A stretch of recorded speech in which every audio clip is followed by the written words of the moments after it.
जय हिंद प्यारे बच्चों। जनसंख्या वृद्धि का टॉपिक अपन लेंगे जो काफी ज्यादा इंटरेस्टिंग भी है।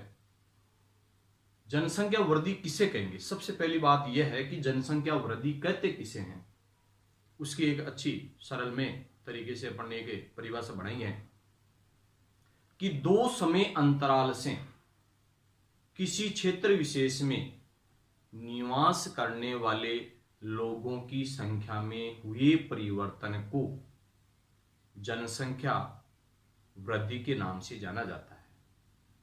मतलब दो समय बिंदु है, जैसे 2001 की जनसंख्या थी, 2011 की जनसंख्या, उसके अंदर है आपस में काफी ज्यादा अंतर दिखाई देता है। हो सकता है वो धनात्मक हो चाहे ऋणात्मक हो, उससे कोई प्रभाव नहीं है, लेकिन उसको जनसंख्या वृद्धि के नाम से ही जाना जाता है। किस नाम जानेंगे उसको? जनसंख्या वृद्धि के नाम से जाना जाता है। तो इस प्रकार से कहने का मतलब है, एक अपन परिभाषा पढ़ने जा रहे हैं, जनसंख्या वृद्धि कि दो समय बिंदुओं के मध्य किसी क्षेत्र विशेष में निवास करने वाले लोगों की संख्या में हुए परिवर्तन को जनसंख्या वृद्धि के नाम से। इस प्रकार से जनसंख्या वृद्धि की परिभाषा कि दो समय बिंदुओं के मध्य किसी क्षेत्र विशेष में निवास करने वाले लोगों की संख्या में हुए परिवर्तन को जनसंख्या वृद्धि के नाम से जाना जाता है। जैसे मान लो 2001 में जो जनसंख्या है और इसके बाद में 2011 में जो जनगणना हुई, उनमें काफी ज्यादा अंतर पाया जाएगा। अगर उनमें आपस में घटाएंगे तो जो आएगा वो जनसंख्या वृद्धि आएगी, चाहे वो ऋणात्मक हो सकती है चाहे वो धनात्मक हो सकती है, उससे कोई प्रभाव नहीं होता है, लेकिन उसको क्या कहेंगे? जनसंख्या वृद्धि के नाम से जाना जाता है। इसको प्रतिशत में व्यक्त किया जाता है। उसको किस में व्यक्त करते हैं? प्रतिशत के अंदर व्यक्त किया जाता है। इसके अलावा अगर बात करें पढ़े तो जनसंख्या वृद्धि दर, अर्थात उसको प्रतिशत में व्यक्त करते हैं, उसको जनसंख्या वृद्धि दर के नाम से उसको जाना जाएगा। इसके अलावा अपने कुछ सीबीआर और सीडीआर, दो चीजें इसके अंदर दी हुई है जो काफी ज्यादा महत्वपूर्ण भी है, वो सीबीआर और सीडीआर। सीबीआर के अंदर क्या है? Crude birth rate, crude birth rate के अंतर्गत, अर्थात अशोधित जन्म दर, अशोधित जन्म दर के नाम से उसको जाना जाता है। अशोधित जन्म दर का मतलब है कि एक वर्ष में प्रति 1000 महिलाओं द्वारा, एक वर्ष में प्रति 1000 महिलाओं द्वारा जन्म दिए गए जीवित बच्चों की संख्या, जीवित होनी चाहिए, मरने वाले नहीं, जीवित बच्चों की संख्या को क्या कहेंगे? अशोधित जन्म दर के नाम से उसको जाना जाता है। इसके किस नाम जानेंगे? अशोधित जन्म दर के नाम से उसको जाना जाता है, जिसको नाम क्या रखा गया शॉर्ट में? सीबीआर। सीबीआर के नाम से उसको जाना गया कि एक वर्ष में प्रति 1000 महिलाओं द्वारा जन्म दिए गए जीवित बच्चों की संख्या को क्या कहेंगे? अशोधित जन्म दर या सीबीआर या क्रूड बर्थ रेट के नाम से उसको जाना जाता है। इसको मतलब हल करने का एक तरीका है कि सीबीआर बराबर है BI बटे में P इंटू 1000। ठीक है, ये सूत्र है, सूत्र की सहायता से अपन हल भी करेंगे इसको कि सीबीआर बराबर है BI बटे में P इंटू 1000, अर्थात BI का मतलब है जीवित बच्चे, BI का मतलब क्या है? जीवित बच्चे, और P का मतलब है जनसंख्या। मतलब जीवित बच्चों में जनसंख्या का भाग लगाएंगे और 1000 से गुणा कर देंगे तो हमारे को अशोधित जन्म दर प्राप्त हो जाएगी। क्या प्राप्त हो जाएगी? अशोधित जन्म दर प्राप्त होगी। और अशोधित जन्म दर किसे कहेंगे? कि एक वर्ष में प्रति 1000 महिलाओं द्वारा जन्म दिए गए जीवित बच्चों की संख्या को अशोधित जन्म दर के नाम से जाना जाता है, जिसको शॉर्ट में सीबीआर या क्रूड बर्थ रेट के नाम से उसको जाना जाता है। इसके बाद में स्थिति अगर देखें तो अशोधित मृत्यु दर है, अशोधित मृत्यु दर सीबीआर का है, क्रूड डेथ रेट, इसमें क्रूड बर्थ रेट थी, इसके अंदर क्रूड डेथ रेट के नाम से उसको जाना जाता है। और उसमें एक वर्ष में प्रति 1000 जनसंख्या, एक वर्ष में प्रति 1000 जनसंख्या पर मरने वालों की संख्या, एक वर्ष में प्रति 1000 जनसंख्या पर मरने वालों की संख्या को क्या कहेंगे, अशोधित मृत्यु दर के नाम से जाना जाता है। कि एक वर्ष में 1000 जनसंख्या पर कितने लोग मर रहे हैं, ठीक है, उसको क्या कहेंगे, अशोधित मृत्यु दर के नाम से जाना जाता है। इसका भी एक ज्ञात करने का एक सूत्र है, CDR बराबर है D/P इंटू 1000। D का मतलब है डेथ रेट है, P का मतलब है पॉपुलेशन है, जनसंख्या है, और 1000 जनसंख्या पर इसमें दिया हुआ है। तो ये कुल मिलाकर के क्या प्राप्त हो जाता है, अशोधित मृत्यु दर प्राप्त हो जाती है। जैसे मान लो अशोधित जन्म दर के अंतर्गत अगर देखा जाए तो किसी वर्ष विशेष में जीवित जन्म, किसी वर्ष विशेष में जीवित जन्म, BI का मतलब यह है। इसके अलावा किसी क्षेत्र विशेष में वर्ष के मध्य जनसंख्या, किसी वर्ष के मध्य जनसंख्या कितनी है, ठीक है, उसका इसमें भाग लग रहा है। जबकि इसके अंदर क्या है कि डेथ मतलब डेथ रेट का इसमें वो देते हैं हवाला कि किसी वर्ष विशेष में मृतकों की संख्या, किसी वर्ष विशेष में मृतकों की संख्या कितनी है, और उस वर्ष के मध्य में अनुमानित जनसंख्या, उस वर्ष के मध्य में अनुमानित जनसंख्या का भाग लगाते हैं और इंटू किससे कर देते हैं, 1000 से इंटू कर लेते हैं। तो इस प्रकार से कहने का मतलब अशोधित मृत्यु दर प्राप्त हो जाती है, अशोधित मृत्यु दर प्राप्त होती है। इस प्रकार की स्थिति इसमें देखने को मिलती है, क्योंकि अपने यहां पर जनसंख्या का, जैसे मान लो अपन कहते हैं जनसंख्या वृद्धि, जनसंख्या वृद्धि केवल जन्म देने वालों से होती है, नहीं, ऐसा कुछ नहीं होता है, ठीक है। जनसंख्या वृद्धि अगर मृत्यु दर घट जाए तो भी जनसंख्या वृद्धि हो सकती है, होगी नहीं भाई। जनसंख्या जैसे मान लो अभी वर्तमान स्थिति के अंदर कोविड की चपेट में काफी लोग आए, मृत्यु दर पहले बढ़ी, लेकिन बाद में पेपर में आने लगी भाई मृत्यु दर घट गई। मृत्यु दर घट गई इसका मतलब है ग्रोथ रेट बढ़ गई, मतलब जनसंख्या बढ़ रही है। और अगर मृत्यु दर बढ़ रही है इसका मतलब क्या है, जनसंख्या घट रही है, ठीक है ना। जन्म देने वालों की संख्या से ज्यादा अगर मर रहे हैं इसका मतलब जनसंख्या घट गई, ठीक है। अगर जन्म दर भी ज्यादा है और मृत्यु दर घट गई इसका मतलब जनसंख्या वृद्धि को प्रोत्साहन मिल रहा है। तो जनसंख्या वृद्धि की अच्छी तरीके से आपको परिभाषा भी याद करनी है कि जनसंख्या वृद्धि की सबसे सरल में तरीके से अगर परिभाषा है तो वो है दो समय बिंदुओं के मध्य किसी क्षेत्र विशेष में निवास करने वाले लोगों की संख्या में हुए परिवर्तन को जनसंख्या वृद्धि के नाम से जाना जाता है। किस नाम जानेंगे, जनसंख्या वृद्धि के नाम से जाना जाता है। जैसे उदाहरण अपन दे सकते हैं कि भाई 2001 और फिर 2011, ठीक है। तो इस प्रकार से मतलब सिस्टम रख सकते हैं।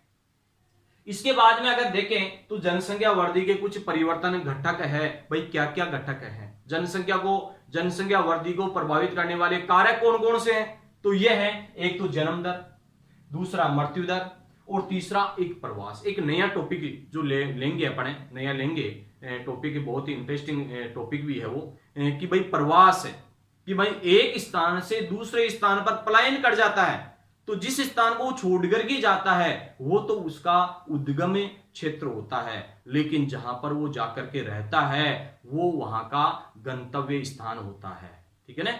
अर्थात जनसंख्या घटी कहां, उद्गम स्थान पर घट गई, क्योंकि वहां से तो वो पलायन कर गए, लेकिन जहां पर वो गंतव्य स्थान पर जाकर के रह रहे हैं उस स्थान पर जनसंख्या बढ़ गई, अर्थात जनसंख्या वृद्धि को प्रोत्साहन मिला उस जगह। तो एक महत्वपूर्ण जो कारक है वो एक प्रवास भी है।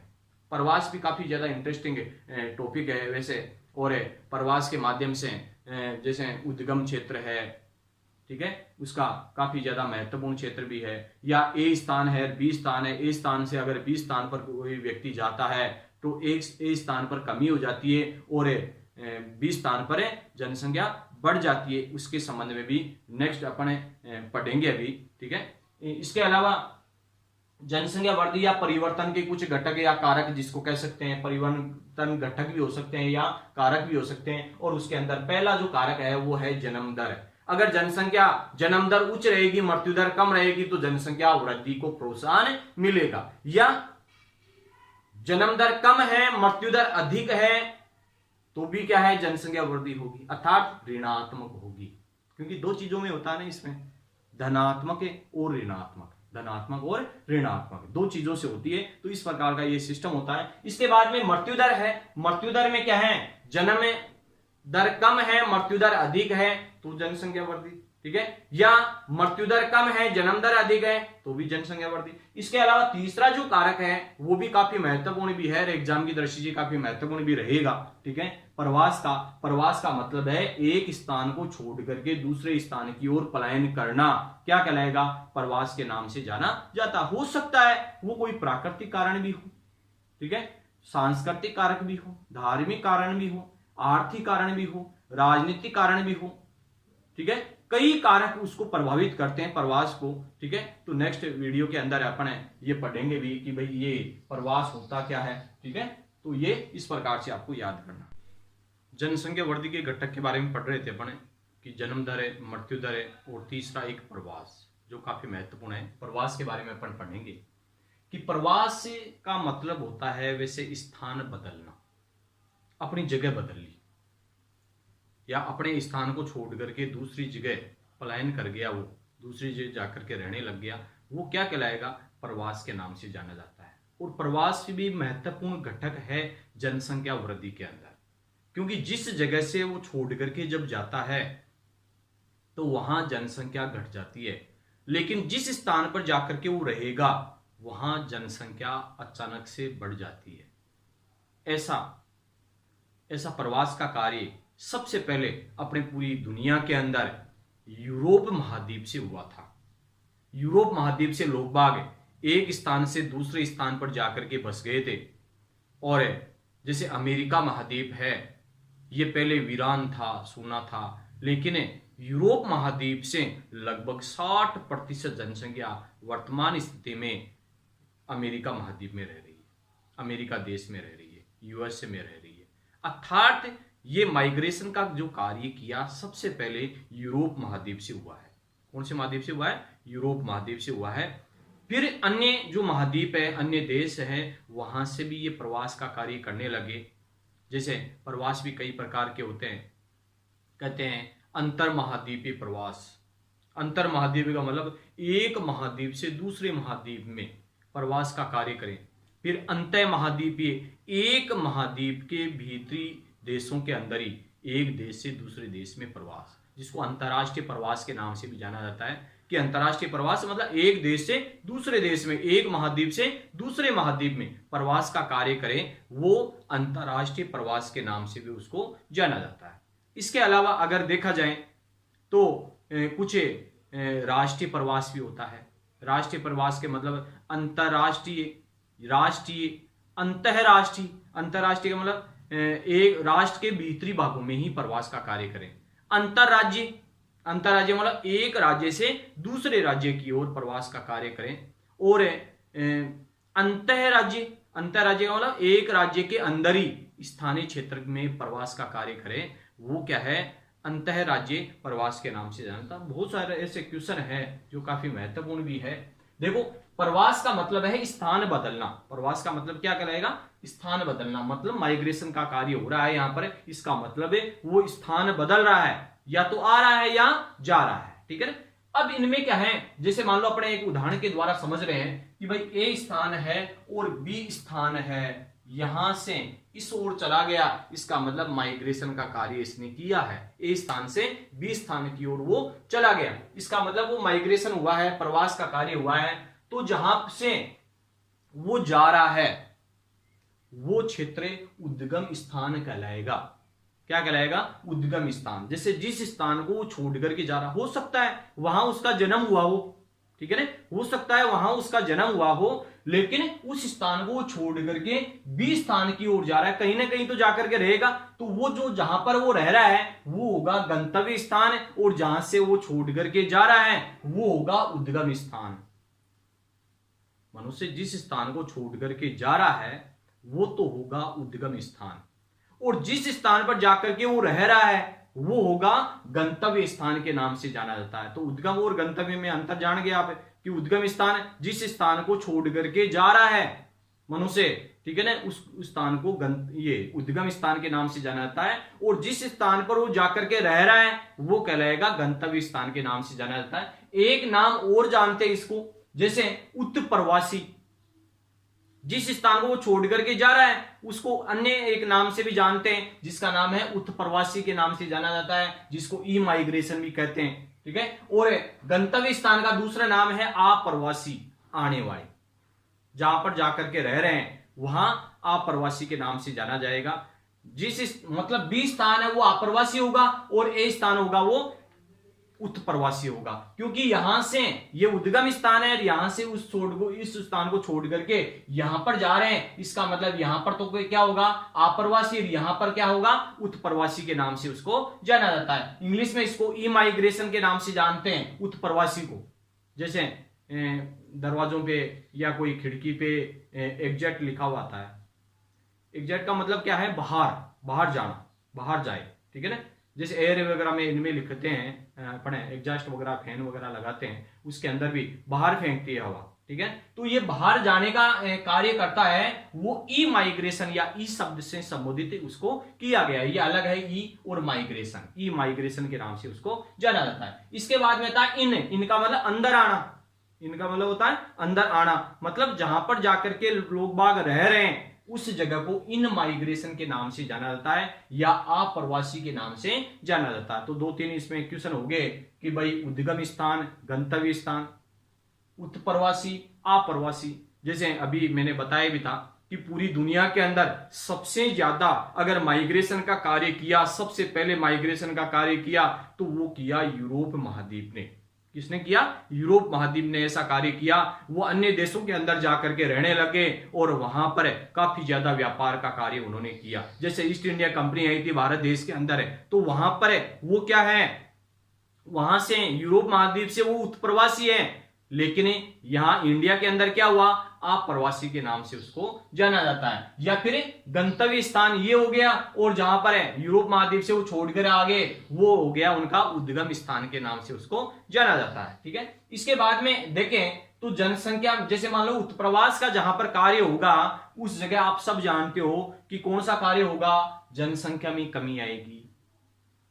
जिस मान लो कोई 100 व्यक्ति रह रहे हैं किसी स्थान पर है और उनमें से 50 व्यक्ति दूसरी जगह जाकर के रहेंगे, तो वहां तो 50% जनसंख्या घट गई ना, ठीक है। वो प्रक्रिया इस जगह होगी, अर्थात जनसंख्या में यहां पर क्या आ जाएगी, कमी आ जाएगी। और जहां पर है जाकर के वो रह रहे हैं वहां पर जनसंख्या में क्या हो जाएगी, वृद्धि होगी। जैसे अपने देश के अंदर अगर देखें तो सबसे ज्यादा माइग्रेशन का जो कार्य होता है वो मुंबई के अंदर होता है।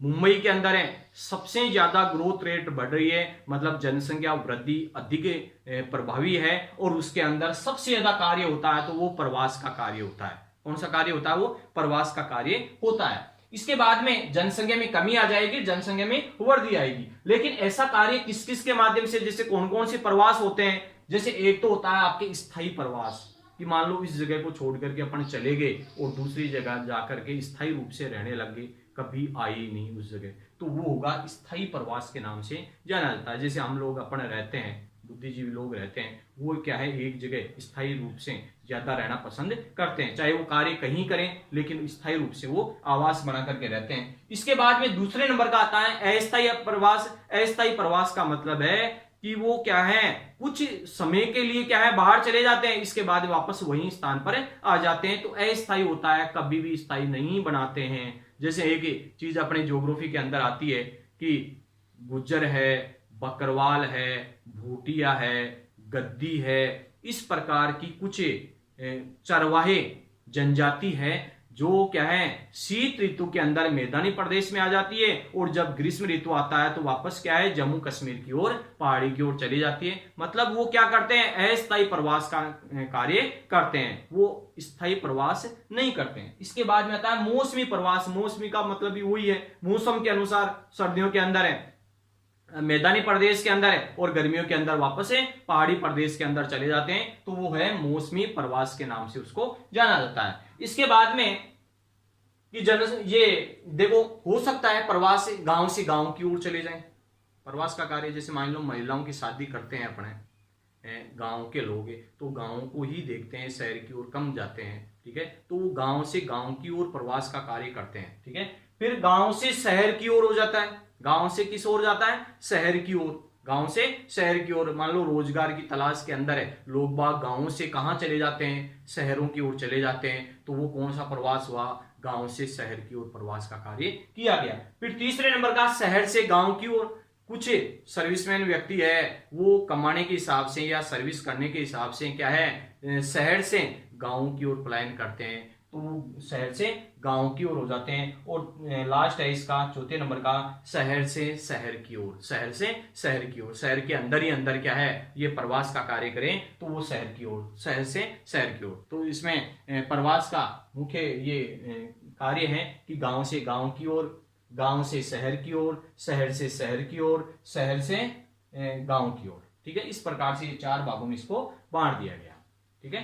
तो ये प्रवास है, मतलब ए स्थान, यहां से क्या है उद्गम स्थान से गंतव्य स्थान पर पहुंच गए तो ये गांव से गांव की ओर चले गए। इस प्रकार का ये प्रवास का कार्य किया गया। इसके बाद में करते हैं अपने कि प्रवास के कारक क्या क्या है, कारण क्या क्या है, कि भाई प्रवास क्यों होता है, उसका कारण क्या है। देखो इसके अंदर है, सबसे पहले अपन लेते हैं कि अपने गांव के अंदर जो मुखिया होता है वो पिता होता है और जिम्मेदारी होती है उसकी कमाने की, तो वो क्या करते हैं रोजगार की तलाश के अंदर शहर की ओर चले जाते हैं या अपने बच्चों को अच्छी शिक्षा दिलाने के हिसाब से अपने शहर की ओर चले जाते हैं। तो कई इसके कारण हैं। देखो इसके अंदर है प्रतिकर्ष और अपकर्ष। प्रतिकर्ष कारक का मतलब है कि ये क्या है, पुश करना, धक्का लगाना, मतलब कुछ ऐसी दिक्कतें आती है।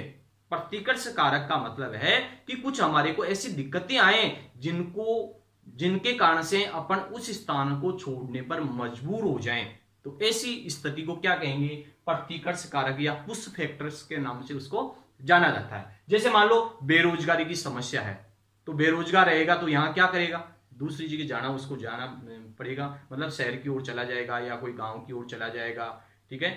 इसके बाद में निम्न जीवन स्तर, दूसरे नंबर का आता है कि निम्न जीवन स्तर होता है, बदतर जिंदगी वो जी रहे हैं। इसका मतलब है कि वही उस स्थान को छोड़ करके वो दूसरी जगह जाकर के रहने लग जाएं। लड़ाई झगड़े की स्थिति अगर बन रही है, आस पड़ोस में लड़ाई झगड़े का माहौल है, तो उस स्थान को छोड़ करके वो शांत वातावरण में रहना पसंद करता है। प्रतिकूल जलवायु, अच्छी जलवायु नहीं है, अच्छी जलवायु नहीं होने के कारण से वो उस स्थान को छोड़ करके चला जाए, दूसरी जगह रहने लग जाए। महामारी की स्थिति बन जाए, जैसे कोविड के कारण से काफी लोग अच्छी चिकित्सा सुविधाएं हैं वहां पर जाकर के रहने लग गए थे, इस प्रकार की स्थिति हुई अभी, ठीक है, हाल ही के अंदर। तो वो महामारी के एक निम्न शैक्षिक सुविधाएं कि अच्छी स्कूल कॉलेज अपने बच्चों की पढ़ाई के लिए अच्छी चाहिए शैक्षिक सुविधाएं, तो वो क्या है शहरों की और अच्छी मान लो मिलती है, तो वहां पर जाकर के वो रहने लग जाएं। तो ये क्या है, पुश फैक्टर, धक्का देने का ये कार्य करा है, तो पुश फैक्टर उसके अंदर कार्य करा है, वो कारक है प्रतिकर्ष कारक है। कौन सा कारक है, प्रतिकर्ष कारक है।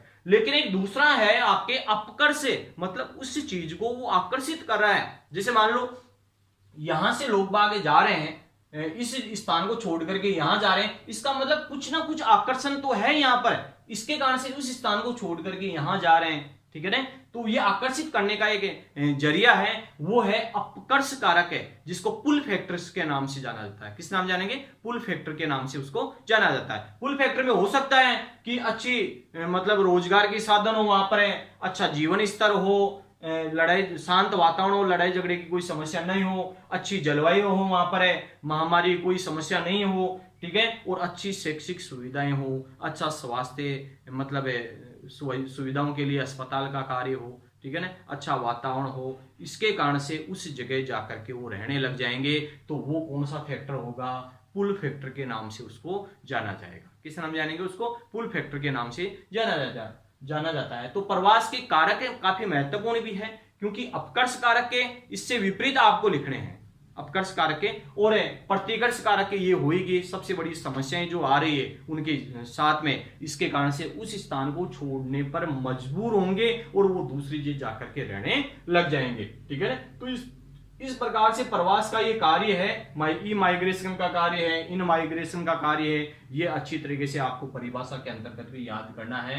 और जनसंख्या की परिभाषा, जनसंख्या वृद्धि की परिभाषा फिर से मैं एक बार रिपीट कर देता हूं कि जनसंख्या वृद्धि किसे कहेंगे, जनसंख्या वृद्धि दो समय बिंदुओं के मध्य किसी क्षेत्र विशेष में निवास करने वाले लोगों की संख्या में हुए परिवर्तन को जनसंख्या वृद्धि के नाम से जाना जाता है। ये ऋणात्मक भी हो सकती है और धनात्मक भी हो सकती है। इसको प्रतिशत में व्यक्त किया जाता है, उसको जनसंख्या वृद्धि के नाम से जाना जाता है। उसको प्रभावित करने वाले तीन घटक है, जनसंख्या वृद्धि को प्रभावित करने वाले तीन घटक है। एक तो जन्म दर, दूसरा मृत्यु दर और तीसरा अपन पढ़ा है अभी प्रवास का कार्य। और प्रवास का क्या कार्य है, मतलब उद्गम स्थान, गंतव्य स्थान, उत्प्रवासी, अप्रवासी का कार्य, मतलब इनकी अच्छी तरीके से परिभाषा आपको याद करनी है। प्रतिकर्ष कारक है, अपकर्ष कारक है। प्रतिकर्ष कारक है मतलब गणना का कार्य, पुश फैक्टर्स जिसको कहते हैं, पुश धक्का लगाना, मतलब काफी ज्यादा समस्याएं आ रही है वहां पर,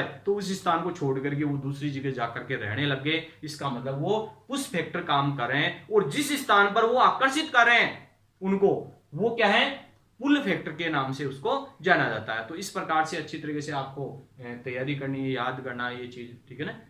जय हिंद, जय भारत।